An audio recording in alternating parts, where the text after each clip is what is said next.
is in the next decade or so. Mr. Meek, I'd be happy to yield to my friend.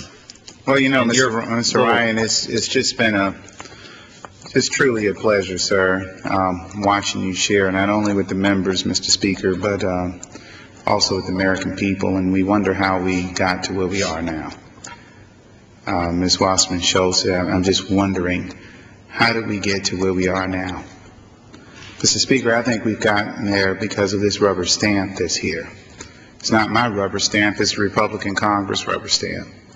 And it's very, very unfortunate that the people that are paying the price for this rubber stamp are the American people at the gas pump. Children that want to go, and with this graduation time, a lot of parents are going to see their children walk across the stage, but guess what? College assistance and affordable loans will not be there for those children because we're willing to give $42,000, $43,000 in tax breaks to millionaires. We say the Republican Congress said that they made tax cuts for the American people, but yes, they're American people too, but I'm talking about the middle class. Middle class families don't consider themselves millionaires. Now, I'm holding this rubber stamp because this is what got us here. Mr. Ryan, you talked about how we're paying for that. Let me just put this rubber stamp here real quick, over here a little bit. And how we're paying for it is we're making history in all the wrong places. 224 years, $1.01 trillion borrowed, Mr. Speaker, over 224 years, 42 presidents combined, $1.01 trillion. The Republican Congress and President Bush, and he could not do it without the Republican Congress, has been able to borrow $1.05 trillion over just 4 years. 224 years versus 4 years. Even though we're at war, even though we have little health care for Americans, if any, and, Mr. Speaker, we've given out tax breaks to the oil companies. So you're saying, record profits. So you're saying that money that we're borrowing went to pay for tax cuts. And the special giveaways, the special interest. Let me just quickly, sir, I just want to just make the point here. Yeah. Oil companies, look at the subsidies and look at the profits. They've reached $113 billion in record-breaking profits in 2005. 2004, $84 billion. 2003, $59 billion.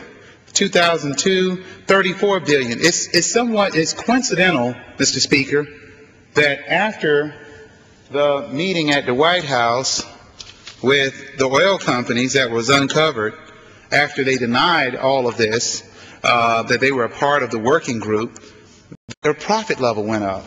Now, I'm not just a member with a conspiracy theory, but just the other day in Democratic caucus, we had a gentleman to come speak to us about alternative fuel sources. And, you know, the question was asked, well, isn't the oil companies, I mean, they have commercials going on talking about how they're investing in alternative fuels. This is a actual shot of a pump at an Exxon Mobil station. Here you have regular, you have special, and then you have super plus. But this is the interesting part, Mr. Speaker, because this is the ethanol part here. It says E85, which is an alternative fuel. Guess what's happening here? This sign here, and I hope that, Mr. Speaker, that the members can see it, you cannot use your mobile credit card. So basically what they're saying is that you can use your credit card for for the gas, because we want to keep you on this stuff. But if you get a vehicle with alternative fuels, even though you're a customer of ours, you can't use our card for that fuel. Now I guarantee you I can walk into the little food mart here at this Exxon Mobil and buy a case of sodas if I wanted to with my Exxon Mobil card. Someone who's a smoker can buy 8 packs of cigarettes, sunflower seeds, what have you, but we can't buy alternative fuels. Now, meanwhile, back at the ranch, I see Exxon Mobil CEO on the Today Show, and he's saying, oh, we believe in innovation and alternative fuels, but that's not what it's saying at the pump, Mr. Speaker.